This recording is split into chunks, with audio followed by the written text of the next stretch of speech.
Hello, good afternoon, आदाब। मैं हूं आपके साथ सना वारिस। आप देख रहे हैं हमारा खास प्रोग्राम चलती रहेगी जिंदगी। और चलती रहेगी जिंदगी में रोजाना हम बात चूंकि कोरोना के खत्म होते मामलों की भी कर रहे हैं ताकि आप मुहतात रहें और आप जो सावधानी हटी दुर्घटना घटी वाली जो बात कही जाती है उससे बिल्कुल अपने आप को दूर ना करें। यानी सावधानी आपको, एहतियात आपको बरतना है।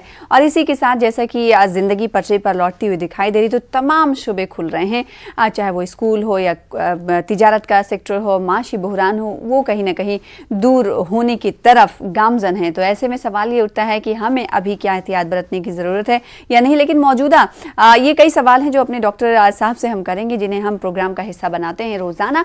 और आज चूंकि कोविड केसेस की हम बात कर रहे हैं तो कोविड केसेस हमेशा डिक्लाइनिंग स्टेज में इस वक्त देखे जा रहे हैं, जो कि बहुत खुशाइन बात है। आज कोरोना केसेस 16,000 से ज़्यादा मंजर आम पर आए हैं, लेकिन इसका मतलब ये नहीं, डॉक्टर साहिबान की तरफ से भी, एक्सपर्ट्स की तरफ से कहा जाता है कि इसका मतलब ये नहीं कि कोरोना कम हो रहे हैं, उनके केसेस कम हो रहे हैं तो आप एहतियात में कमी लाएं।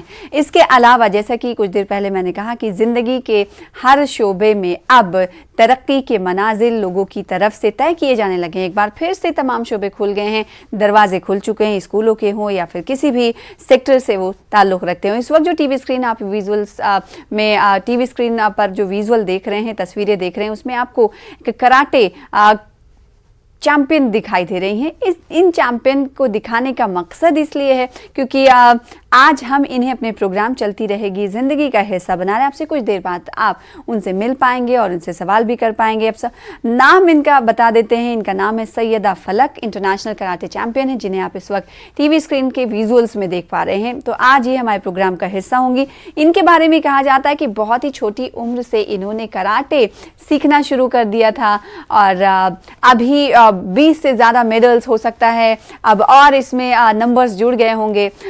उनसे ही हम जानेंगे कि कितने मेडल्स उन्होंने अपने नाम किए। कभी हार का सामना किया तो कभी जीत का परचम लहराया। आज उन्हीं से सीखेंगे कि कैसे एक कराटे चैंपियन की ज़िंदगी होती है। और चूंकि एक और ख़ास बात उनसे जुड़ी हुई है वो हम उन्हीं की ज़बानी पूछने की कोशिश करेंगे। अभी थोड़ा आपको हम नहीं बता रहे हैं, लेकिन डॉक्टर साहब हमारे साथ मौजूद हैं, उनका इस्तकबाल कर लेते हैं। सैयदा फलक का इंतज़ार है, आप भी उनसे जुड़ सकती हैं। तो सैयदा फलक के हवाले से जैसा मैंने कहा था कि उनका इंतज़ार है, तो इंतज़ार की घड़ी अब ख़त्म हो चुकी है। सैयदा फलक भी हमारे दरमियान है। आपसे कुछ देर बाद आपको टीवी स्क्रीन पर दोनों नजर आएंगे। इस वक्त आप डॉक्टर अनिमेश चौधरी साहब को आप देख पा रहे हैं। बहुत शुक्रिया डॉक्टर साहब, कंसल्टेंट हैं मेडिसिन के, आप हमारे दरमियान मौजूद हैं। डॉक्टर का जो सपोर्ट रहा हमारे इस प्रोग्राम को आगे बढ़ाने में वो बहुत ही उम्दा रहा है। आप तमाम डॉक्टरों को इसलिए न्यूज़ 18 उर्दू शुक्रिया अदा करता है क्योंकि रोज़ाना मंडे से थर्सडे तक आप हमारे साथ बैठते हैं और लोगों को मशवरे देते हैं। टीवी के ज़रिए, किसी भी प्लेटफॉर्म के ज़रिए जो लोगों तक मैसेज पहुँचे वो बहुत ही कारआमद रहे। अब लोगों की जिंदगी में रच बस गया है कि उन्हें क्या करना है, क्या नहीं करना है, लेकिन ये और बात है कि वो इग्नोर करते हैं। इसके अलावा सैयदा फलक अभी नजर आ रही थी, लेकिन उनके विंडो में सैयदा फलक लिखा हुआ आपने देखा। फिर से सैयदा फलक इस वक्त दिख रही हैं विंडो में, जो कि इंटरनेशनल कराटे चैंपियन है। आपका इस्तकबाल सैयदा हमारे साथ जुड़ने के लिए, और बहुत खुशी हुई आपको देखकर। बहुत दिनों से आपसे बात की जा रही थी कि आप इस प्रोग्राम का हिस्सा बने। सबसे पहले मैं आपसे सवाल करना चाहूँगी क्योंकि आपके बारे में जानना बहुत ज़रूरी है। कुछ कुछ चीज़ें हमें पता है, हम चाहते हैं कि आप ही अपनी ज़बानी बताएं। कराटे की फील्ड में एक अलग सैयदा दिखती है, अभी जो हम स्क्रीन पर देख पा रहे हैं अलग सैयदा दिखती हैं, इसके बारे में भी बताइएगा। और कहा यह जाता है कि आपने बहुत कम उम्र से कराटे खेलना शुरू किया था, तो उम्र का वो कौन सा पड़ाव था और अभी आप कहां पर पहुंची हैं, ये बताइएगा सबसे पहले। मैं 12 साल की थी तब मैंने कराटे ज्वाइन किया था 7th क्लास में। और मैं इसलिए ज्वाइन करी थी क्योंकि मैं शुरू से थोड़ा हेल्दी थी, वेट ज्यादा था। अच्छा। तो मुझे फिट होना था, एक्चुअली सेल्फ डिफेंस सीखना था। हाँ। और मेरी बड़ी बहन जो थी वो थी एथलेटिक्स में, वो बहुत फिट थी और हर स्पोर्ट में एक्टिव थी। तो उनकी ट्रेनिंग के लिए मैं स्कूल के बाद रुकती थी। तो जब कराटे क्लासेस आए तो मैं सोची चलो खाली बैठने से अच्छा मैं भी सीखती हूँ, थोड़ा एक्टिव हो जाऊंगी। तो कुछ ऐसा चैंपियन बनना या इंटरनेशनल लेवल पे जाना प्लान नहीं था, बस फिटनेस के लिए मैंने ज्वाइन किया था। उसके बाद 8 दिन की ट्रेनिंग में मुझे स्कूल लेवल पर सिल्वर मेडल आ गया और उसके बाद 1 साल के अंदर ही मैं इंटरनेशनल लेवल पे गई और मेडल लाया इंडिया के लिए। तो वहां से मतलब 13 साल, 12 से 13 साल की उम्र में ही आप इंटरनेशनल मेडल इंडिया के लिए ले आई? जी, क्या बात है। अल्हम्दुलिल्लाह। फिर उस वक्त से मुझे लगता है ये जुनून शुरू हुआ आपको, क्योंकि कहते हैं ना कि बहुत कुछ आपने सोचा नहीं होता है, लेकिन आपको जब कुछ मिल जाता है ना तो आपके अंदर ललक पैदा होती है कि अरे मैंने इतना अच्छा कर लिया। शायद यही हुआ आपके साथ। हाँ, सही है, सही है। मैं नेपाल में जीती थी फर्स्ट इंटरनेशनल मेडल। वहां से वापस आने के बाद यहाँ के मेरे स्टेट के जो चीफ मिनिस्टर थे उन्होंने मुझे कांग्रेचुलेट किया था, और स्कूल में बहुत सारी प्रेस आई थी, आर्टिकल्स आए थे, मेरे फ्रेंड्स रिलेटिव सबने बहुत मतलब कांग्रेचुलेट किया था और बहुत हिम्मत दी थी। तो वहां से मैं सोच ली कि चलो अब ये मैं स्पोर्ट जो है प्रोफेशनल लेवल पे खेलूंगी, I will take it professionally. वाह। और मुझे अभी और बहुत सारे जीतना है, तब से मैंने ये सोचा था। तो 13 साल की उम्र से लगभग काफी एक दहाई से ज्यादा तो वक्फा गुजर चुका होगा। इस दहाइयों में कितने मेडल्स आपने अपनी झोली में रखे, ये हम समझना आपसे चाहेंगे, जानना चाहेंगे, ताकि व्यूवर्स को आप बताएं। चूंकि फिट रहने की आपने बात कही doctor Animesh, fit India movement तो चल ही रहा है, लेकिन हर कोई फिट रहे इसको लेकर डॉक्टरों की तरफ से भी हमेशा सलाह मशवरा किया जाता है। अब ये देखिए, ये फिट होने के लिए इन्होंने रास्ता चुना और इनके अंदर एक खिलाड़ी निकल कर आया, आगे निकल कर। तो ऐसे में जो फिट रहने की जो सोच होती है लोगों के अंदर, उसे बेहतर तरीके से क्या लगता है कि गाइडेंस भी होना चाहिए। अगर कोई इस तरह के जुनून रखता है अपने अंदर, जैसे कि सैयदा कह रही थी, वैसे तो लाजमी जुज है कि आप फिट रहें, फिट रहेंगे तो सेहतमंद रहेंगे, सेहतमंद रहेंगे तो कोई बीमारी आपके इर्द गिर्द नहीं घूमेगी। सही है। अनिमेष जी जी, गाइडलाइन की बात है तो हमेशा गाइडलाइन बहुत जी जी मेरी आवाज आ रही है आपको? जी जी जी डॉक्टर साहब बोले। तो जो गाइडलाइन की बात है, गाइडेंस की बात है, तो हमेशा एक्चुअली में फिट रहने के लिए आज की डेट में हमें गाइडेंस की जरूरत होती है। पहले हमारी जो लाइफ स्टाइल थी उसमें हम कहीं ना कहीं फिजिकल एक्टिविटीज करते थे, पर अब जैसे चीजें आसान होती जा रही हैं, मोबाइल से लेकर हर चीज आपको अवेलेबल है, शॉपिंग तक आपको घर से बैठे आप कर सकते हैं। तो इसमें क्या हो रहा है कि अब आपको कुछ भी मूवमेंट नहीं हो रहा है, एकदम सेडेंटरी लाइफ स्टाइल हो जा रही है, और आपको लगता है कि फिट रहने के लिए हम क्या करें। कभी बोल देते ग्रीन टी पीजिए, बहुत सारे एडवर्टाइजमेंट ऐसे आ रहे, मार्केट बन गया फिटनेस का एक। जी जी। तो शुरुआत यही होती है कि आपको कुछ फिजिकल एक्टिविटी करना चाहिए और एक डाइट प्लान करना चाहिए। तो जो डाइट प्लान होता है, तो बेसिक डाइट प्लान इसमें आप समझिए कि आपके खाने में प्रोटीन की मात्रा अच्छी होनी चाहिए, कार्बोहाइड्रेट कम होना चाहिए और फैट ठीक ठाक अमाउंट में होना चाहिए, जो लोग मिस करते हैं कि हमको कार्बोहाइड्रेट कम करना है और प्रोटीन ज्यादा करना है, लोग फैट कम कर देते हैं। तो एक बेसिक चीज ये, और सेकंड चीज डाइट के अलावा एक्सरसाइज। तो एक्सरसाइज आपका वेट बहुत कम नहीं करता, यह बात शायद मैं बाद में समझी होंगी कि उससे उनकी फिटनेस बढ़ती है, आपकी स्टेमिना बढ़ती है, आपकी मसल टोन होती है, और डाइट होती है वो आपका वेट कम करने में हेल्प करती है। तो जैसे जैसे आप प्रॉपर डाइट लेते जाएंगे, उस डाइट में न्यूट्रिशन आप प्रॉपर डालते जाएंगे, जैसे कि आपकी हड्डियां मजबूत करना है, ग्रोइंग चिल्ड्रन है तो उनको कैल्शियम चाहिए, प्रोटीन चाहिए, विटामिन चाहिए। ओल्ड लेडीज जो है 40 साल के बाद की लेडीज जिनके माहवारी बंद हो चुकी है, उनको भी लगातार कैल्शियम चाहिए। इस पूरी जनरेशन को विटामिन डी अलग से चाहिए, क्योंकि हम अब धूप से विटामिन डी प्रॉपर ले नहीं पा रहे हैं, और पॉल्यूशन के कारण जो धूप है वो हमारे त्वचा को नुकसान भी पहुंचा रही है। तो आपको टैबलेट फॉर्म में या कैप्सूल फॉर्म में विटामिन डी लेना चाहिए, और बाकी ताजे अनाज, ताजा खाना, अंकुरित अनाज, और जो नॉन वेज लेते हैं उनको एग या फिश या फाइबर मीट को अवॉइड करते हुए प्रोटीन और विटामिन लेने चाहिए। जी, तो अंडे से, दही से और अंकुरित अनाज से आपको फाइबर से मिल जाएगा, प्रोटीन भी मिल जाएगा और विटामिन भी मिल जाएंगे। और खाने में रोटी और चावल दोनों को कम मात्रा में खाना चाहिए। सलाद ज्यादा खा सकते हैं आप, ऐसे अचार जिसमें तेल की मात्रा कम हो और खटास हो, जैसे नींबू हो, मिर्ची का अचार हो, इसको आप खा सकते हैं। तो कहीं जिम जाने की जरूरत नहीं है, अगर आपको फिट रहने का जुनून है और फिट आप रहना चाहते हैं, इसके लिए आप सोच रहे हैं कि जिम ज्वाइन कर लें, तो ये बहुत जरूरी नहीं होता है कि आप जिम ही जाएं तो आप फिट रहेंगे। आप अपनी रोजमर्रा की जिंदगी में कुछ बदलाव लाएंगे, वही काफी है डॉक्टर अनिमेष। हाँ, बिल्कुल बिल्कुल। सैयदा, मैं आपके पास आऊं, क्योंकि मेरे हिसाब से जो रहता है जी, अगर आपको बॉडी प्रॉपर बनानी है। हाँ हाँ, पूरी करें बात आप डॉक्टर अनिमेष। प्रॉपर बॉडी बनानी है तो जिम के लिए मेरा ये कहना था कि आप हमेशा जिम जा भी नहीं सकते। अगर आपको बॉडी बनाना है, आपको एक एथलेटिक बॉडी चाहिए, तो आप जिम का रुख कीजिए। जिम को नुकसान नहीं करेगा, पर तब भी यदि आप डाइट और एक्सरसाइज दोनों को प्रॉपर तरीके से नहीं करेंगे। जैसे अभी एक का दौर ये है कि कई लोग चाहते हैं हमारे सिर्फ बाइसेप्स बन जाए, हमारे सिर्फ एब्स बन जाए, ऐसा नहीं होता। आपकी बॉडी मसल्स का एक पूरा सिस्टम है और आपको हर मसल को डेवलप करना पड़ेगा। यदि आप सिर्फ एक मसल को डेवलप करेंगे, अगर आप बाइसेप्स को डेवलप करेंगे तो ट्राइसेप्स जो पीछे की मसल्स होती है वो वीक हो जाएंगी। हाँ, ठीक है। तो आपको एक गाइडेंस में ही चीजें करना चाहिए, पर हेल्दी लाइफस्टाइल के लिए आपको जिम आवश्यक नहीं है, आप सामान्य तरीके से काम करते हैं। बिल्कुल सैयदा फलक, चूंकि बात अब जिम तक आकर पहुंची है, आपने कहा कि आप फिट रहने के लिए आपने कराटे चुना, फिर वो आपका प्रोफेशनल तौर पर कराटे हो गया कि आप इसको प्रोफेशनली लेने लगी। क्या जब कराटे आप कर रही थी तो उस वक्त आपको अलग से कुछ जिम या फिर एक्सरसाइज करने की जरूरत महसूस हुई? फिर इसकी बात कर लेते हैं। हाँ, फिर कई और सवाल आपसे हम करेंगे खेल के मुताबिक। जी, जब मैं जूनियर कैटेगरी में थी तब कराटे प्रैक्टिस बस थी, जब लेकिन जैसा जैसा हमें इम्प्रूवमेंट लाना होता है ना, हाँ। तो जब जिम की फिजिकल एक्टिविटी, फिजिकल फिटनेस, ये सब मायने रखता है। और डॉक्टर की बात से, हमारे जो डॉक्टर है अभी वो बता रहे थे, मैं बिल्कुल सहमत हूँ कि एक्सरसाइज जो है फिटनेस के लिए है और वेट मैनेजमेंट के लिए डाइट जरूरी है, बट कुछ कुछ लोगों को दोनों भी चीजें चलती है, अब वो बॉडी पे डिपेंड करता है।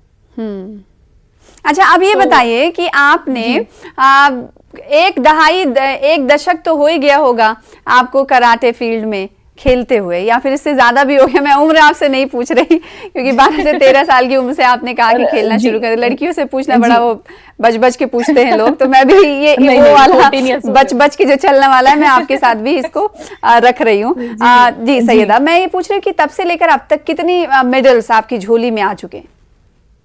मैं अभी तक 20 नेशनल लेवल चैंपियनशिप्स की विनर हूँ और 22 इंटरनेशनल लेवल चैंपियनशिप्स की विनर हूँ अल्हम्दुलिल्लाह। मैं तेलंगाना स्टेट से पहली लड़की हूँ जिसने वर्ल्ड कराटे चैंपियनशिप में इंडिया को रिप्रेजेंट किया, एशियन कराटे चैंपियनशिप्स में, और मैंने world karate premier league series A में भी इंडिया को रिप्रेजेंट कर चुकी हूँ। हाँ, कोई ऐसा मुकाबला हो जो आपको आज भी याद हो, और आप 2021 की बात अगर करें, क्योंकि कोविड था तब आप शायद ईरान में थी, वहाँ पर कुछ हार का सामना भी करना पड़ा था, वो क्या था वो बताइएगा। कभी कुछ ऐसी हार हुई हो जो जिसने आपको बहुत ज़्यादा हर्ट किया हो, आपको लगा हो कि अब जब एक हार होती है ना तो खिलाड़ी डबल मेहनत के साथ मैदान में आते हैं, ऐसा हर बार होता है, कुछ ऐसा शेयर करना चाहेंगे? देखिए 14 इयर्स का मेरा करियर था और बहुत सारे हाईज और लोज जो है ना स्पोर्ट में चलते रहते हैं, क्योंकि एक गेम है, हार जीत लगी हुई होती है और जीतना एक ही को होता है, सब तो नहीं जीत सकते। तो हम हार से ही सीखते हैं और मैंने बहुत सारे ऐसे चीजों से सीखा भी है। सीख के मैंने उसे दिल पे बहुत सीरियस ले लिया कि नहीं, अब मुझे परफॉर्म करना है। तो बहुत सारे ऐसे वक्त आए जो कुछ ऐसी जीत ऐसी भी है जिसने मुझे बहुत खुशी दी, और कुछ हार ऐसी भी है जिसकी वजह से मैं और मोटिवेट होके और डबल मेहनत करके फिर जाके जीती हूँ। और 2020 तो जैसा है पूरा कोविड में चले गया था, कोई टूर्नामेंट्स नहीं थे। 2021 में मैं world karate premier league Austria के लिए सेलेक्ट हुई थी और उसके 10 दिन पहले मुझे ही कोविड आ गया था, तो मैं जा नहीं सकी। और उसके बाद फिर मैं कोविड होने के बाद मैं कजाकिस्तान गई थी एशियन कराटे चैंपियनशिप के लिए, जो काफी लंबा गैप हो गया था बिकॉज कोविड था और कोई टूर्नामेंट्स में जा नहीं सक रही थी। तो मुझे वहां से थोड़ा मतलब एक पुश हुआ कि चलो अब मैं बहुत मतलब ब्रेक हो गया, 2 साल के बाद एक टूर्नामेंट खेली हूँ, अब फॉर्म में आना पड़ेगा, ज्यादा मेहनत करनी पड़ेगी। तो अब मेरे दिमाग में ये है कि चलो अब ज्यादा मेहनत करना है और पूरा परफॉर्म करिए, पूरी तरीके से प्रिपेयर हो गए। कोविड ने तमाम खिलाड़ियों की तरह आपको भी मुतासिर किया, क्योंकि ग्राउंड्स बंद थे, बाहर निकल नहीं सकते थे। तो उस वक्त कैसे आपने अपने आप को फिट रखा? क्योंकि फिट रखने का जो दबाव जो होता है वो खिलाड़ियों पर ज्यादा होता है। जी देखिए, बिल्कुल अगर हम ट्रेनिंग में थोड़े दिन भी अगर हम हमारी ट्रेनिंग मिस कर देना तो लॉन्ग टर्म के लिए बहुत फर्क पड़ेगा। धीरे ना जो पीछे चले जाएंगे। स्पोर्ट ऐसा होता है कि हमको रेगुलर प्रैक्टिस की जरूरत है, थोड़े दिन भी अगर आप बैठ जाओ तो पीछे हट जाएंगे। तो ये एक चीज थी कि डीमोटिवेशन हो जाता है ना कि 2 साल कोई टूर्नामेंट नहीं खेला। अगर कोई टूर्नामेंट आया तो आपके दिमाग में रहता है चलो एक गोल है, वहां जाना है, वहां जीतना है, तो हम ज्यादा ट्रेनिंग करते हैं। हाँ। और जब गोल ना हो तो ट्रेनिंग कम हो जाती है। तो ये हर एथलीट के साथ हुआ है और मेरे इसीलिए धक्के जो मिलते हैं ना वो अच्छे के लिए मिलते हैं। ये कहा जाता है कि अगर आपको किसी चीज से डीमोटिवेशन मिलती है तो वो उससे आप समझ जाइए कि उम्मीद की किरणें आपकी जो है वो रोशनी बिखेरनी शुरू कर रही हैं या फिर आपको उसकी तरफ जाना है। डॉक्टर अनिमेष, मैं आपके पास आऊंगी। चूंकि ग्राउंड्स जो है अब खुल चुके हैं, स्कूल भी खुल चुके हैं, मार्केट्स तमाम खुल चुके हैं, हर सेक्टर खुल चुका है, लेकिन कोरोना ऐसा नहीं है कि बंद हो चुका है आना। अभी भी आज की अगर हम बात करेंगे तो 16,000 से ज्यादा केसेस कोरोना के आए हैं। क्या ये उम्मीद की जाए कि अब धीरे धीरे डिक्लाइनिंग स्टेज की तरफ जा रहा है, तो हो सकता है आने वाले दिनों में अब बिल्कुल केसेस नहीं सामने आएंगे। और अगर इस चिल्ड्रंस की, स्टूडेंट्स की अगर हम बात करें तो उन्हें किस तरह की एहतियात और मैनेजमेंट्स को बरतने की ज़रूरत है, क्योंकि अभी स्कूलों में बच्चों की अच्छी खासी तादाद देखी जा रही है। तो उनके पेरेंट्स के लिए क्या कुछ आप कहेंगे, और साथ ही चिल्ड्रंस के लिए और स्कूल मैनेजमेंट के लिए आपके क्या कुछ टिप्स हैं, ये बताइएगा। या फिर क्या ये माने, साथ ही इसके साथ ये भी बताइएगा डॉक्टर अनिमेष कि क्या अब कोई नया वेरिएंट आने वाला नहीं है?